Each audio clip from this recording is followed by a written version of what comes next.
नमस्कार। प्रयागराज के उस नायक परिवार की चर्चा हर जगह हो रही है, जिसकी सक्सेस स्टोरी यूपी के सीएम योगी आदित्यनाथ ने पूरे देश को सुनाई थी। सीएम योगी ने जब महाकुंभ की सफलता का श्रेय लिया, तब उन्होंने उत्तर प्रदेश विधानसभा में इस परिवार की कामयाबी का किस्सा सुनाया और सीएम योगी ने बताया कैसे इस परिवार ने 45 दिन चले महाकुंभ में अपनी 130 नाव के जरिए 30 करोड़ रुपए कमाए। और इसके बाद तो इस परिवार के गली गली चर्चे शुरू हो गए। हालांकि सीएम योगी की सक्सेस स्टोरी का ये हीरो परिवार अपराध की दुनिया का शातिर खिलाड़ी है। जैसे सीएम योगी ने यूपी विधानसभा में इस नाविक का जिक्र किया, प्रयागराज का पिंटू मेहरा परिवार पूरे देश के फोकस में आ गया। लोग बातें करने लगे कि आखिर एक नाविक एक नाव चलाकर 30 करोड़ रुपए कैसे कमा सकता है। किसी ने इसे महाकुंभ में उमड़ी करोड़ों लोगों की आस्था का भीड़ का असर बताया, तो कुछ लोगों ने बताया कि योगी आदित्यनाथ का यह दावा लोगों को हजम नहीं हो रहा, लेकिन असलियत तो कुछ और है, जो आगे आज चलकर आपको पता चलेगा। वो बोट की संख्या और किराए के हिसाब किताब लगाकर कमाई के आंकड़ों का सट जुटाने में लग गए। सीएम योगी की तारीफ के बाद परिवार भी काफी खुश था। घर में मीडिया के कैमरों का जमावड़ा लग गया। पूरा परिवार एक साथ बैठकर अपनी कामयाबी के किस्से सुना रहा था और इसी बीच नायक पिंटू मेहरा परिवार को लेकर एक चौंकाने वाला खुलासा हुआ है और जांच में पता चला है कि नाविक पिंटू मेहरा समेत परिवार के ज्यादातर सदस्य शातिर अपराधी हैं। इसके खिलाफ एक लंबा चौड़ा रिकॉर्ड भी रहा है। नाविक परिवार के तमाम सदस्य कई बार जेल जा चुके और जेल काट भी चुके हैं। आपको जानकर ये भी हैरानी होगी कि नाविक परिवार के मुखिया पिंटू मेहरा के खिलाफ गंभीर धाराओं में 21 अपराधी मुकदमे दर्ज हैं। और सिर्फ यही नहीं, इसके खिलाफ 2 बार गुंडा एक्ट और गैंगस्टर एक्ट के तहत कार्रवाई भी की जा चुकी है। नायक पिंटू मेहरा के परिवार का पुराना आपराधिक इतिहास रहा है और मुख्यमंत्री योगी आदित्यनाथ विधानसभा में ऐसे अपराधियों की खुलकर तारीफ करते हैं। परिवार के 5 सदस्यों की दबंगई और वर्चस्व की लड़ाई में हत्या भी हो चुकी है। आसपास के इलाकों में इस परिवार की छवि दबंगों और माफियाओं जैसी है। इस नाविक परिवार के मुखिया पिंटू मेहरा के खिलाफ पहला केस 2005 में दर्ज हुआ था, जब इसकी उम्र मात्र 23 साल थी। पिंटू के खिलाफ 21 मामलों में हत्या के प्रयास, रंगदारी जैसे गंभीर केस दर्ज हैं।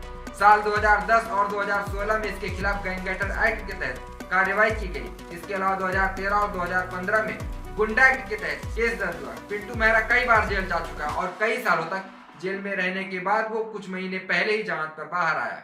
आरोप है कि जेल में रहते हुए भी वो लोगों को धमकाने का काम करता था।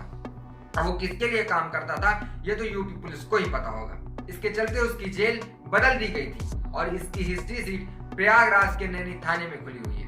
अकेले पिंटू मेहरा ही नहीं, इसके पिता से लेकर इसके भाई तक सबकी क्राइम प्रोफाइल रही है। महाकुंभ के दौरान प्रयागराज मेला प्राधिकरण ने अलग अलग घाटों से संगम तक जाने का किराया 75 से 160 रुपए तय किया था और एक नाव पर 2 चालकों के साथ अधिकतम मात्र 8 लोग बैठ सकते थे। अब महाकुंभ के दौरान कई दिनों नाव का संचालन भी बंद था, लेकिन अगर मान लिया जाए कि मेहरा की कुल 130 नाव ने रोजाना संगम के 8 चक्कर लगाए, हर बार अधिकतम 8 श्रद्धालु बैठे और सभी ने औसतन 100 रुपए किराया दिया, तो इस हिसाब से एक नाव से रोजाना 64 रुपए कमाई हुई। अब इस तरह से 130 नाव ने पूरे महाकुंभ के दौरान मतलब 45 दिनों में 3 करोड़ 74 लाख और 40 रुपए कमाई की है। इतना संभव, यानी सरकारी रेट पर 30 करोड़ की कमाई मुमकिन ही नहीं है और ये तभी संभव है जब श्रद्धालुओं से मनमाने ढंग से मोटी रकम वसूली गई हो।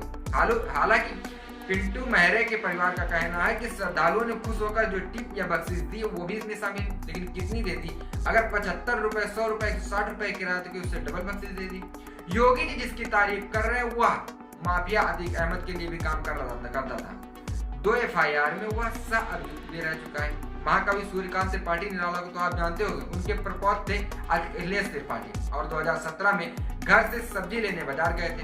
बच्चा गैंग का हिस्ट्री सीटर पिंटू मेहरा सड़क पर बेखौफ गोलियां चला रहा था, बमबारी कर रहा था। अखिलेश त्रिपाठी उस गोलीबारी में मारे गए। महाकवि निराला जी के पोते के हत्यारे का महिमा मंडन योगी आदित्यनाथ जी विधानसभा में कर रहे हैं, जबकि पिंटू मेहरा उनकी ही पुलिस द्वारा घोषित माफिया। अब जरा सोचिए कि जिस प्रदेश की पुलिस ने जिस व्यक्ति को माफिया घोषित किया, वहां का मुख्यमंत्री उसकी तारीफ करता है। 3 मामलों में अतीक अहमद का सह अभियुक्त रह चुका है। अतीक को पानी पीकर कोसने वाले मुखिया जी उसके गुर्गों का गुणगान कर रहे हैं। ये कैसी सियासत है? जिसका एनकाउंटर होना चाहिए वो यूपी सरकार की आंख का तारा बना हुआ है।